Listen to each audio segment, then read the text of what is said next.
হলো যে মূল লক্ষ্যটা আজকে উপস্থিত হলো যে আচরণবিধি যথাযথভাবে প্রতিপালন হচ্ছে কিনা, আপনারা কোনো থ্রেট ফিল করছেন কিনা।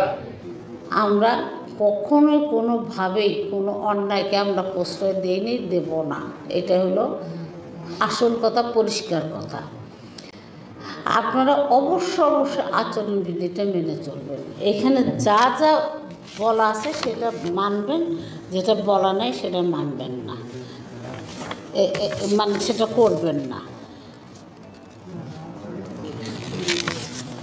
একটা জিনিস মনে রাখবেন, এখানে যে আচরণবিধিতে বলা আছে যে কেউ যদি আচরণবিধি ভঙ্গ করেন তার শাস্তি কী, 6 মাস জেল, তারপরে হলো 50,000 টাকা জরিমানা কিংবা উভয় দণ্ড।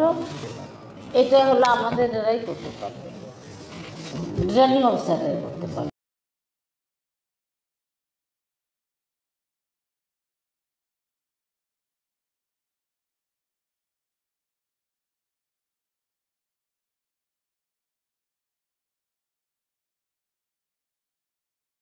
ভোটারদেরকে ভয় দেখাচ্ছেন, এ করছেন সে করছেন, আমরা কিন্তু একেবারে দৃশ্যমান কোনো যখন আমাদের কাছে প্রমাণ চলে আসবে আমরা কিন্তু একেবারে নির্বিঘ্নে আপনাদের নির্দ্বিধায় আপনাদের প্রার্থিতাটা কেটে দেব, জাস্ট বাতিল করে দেব।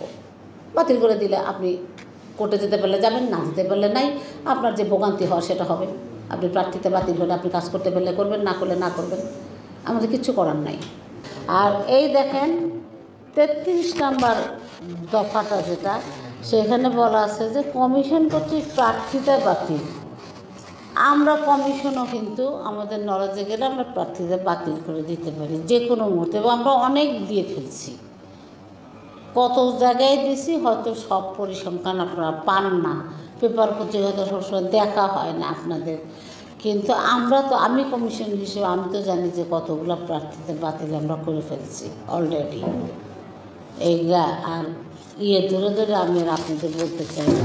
যেমন গাজীপুর, ব্রাহ্মণবাড়িয়া, এই রিসেন্ট কদিন আগে আমরা ইয়েতেও করছি, তোর নাম গাজীপুর, শ্রীপুর, এই জাস্ট এই লাস্ট ইলেকশানে, ঝিনাইদহ, সিলেট, এরকম অনেকগুলো জায়গায়, নোয়াখালী, না লক্ষ্মীপুর, অনেক জায়গায় আমরা প্রার্থীদের বাতিল করে ফেলছি, এবং এটা কিন্তু অব্যাহত আছে, এটা কিন্তু আমরা করতেই থাকবো। কারণ আমরা যদি বুঝি যে এটা আমাদের নির্বাচনী পরিবেশ নষ্ট করার জন্য মানে যথেষ্ট, আমরা সেটাকে আর রাখবো না। সমানভাবে মানটা প্রস্তুত করবো, কারোর ভিতরে ব্যর্থ দেখলাম না, আমি ব্যর্থ নিই।